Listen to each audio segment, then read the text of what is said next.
घनरोचनं घनरोचनं ऋतशोचनं घनरोचनं ऋतबद्धजीवविमोचनं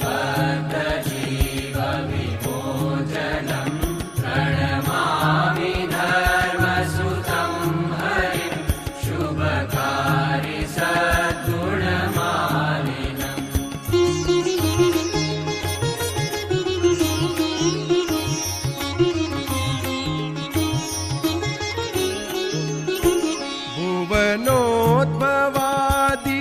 भुवनोद्भवादिविधायिनं भवहारि सद्गुणनायिनं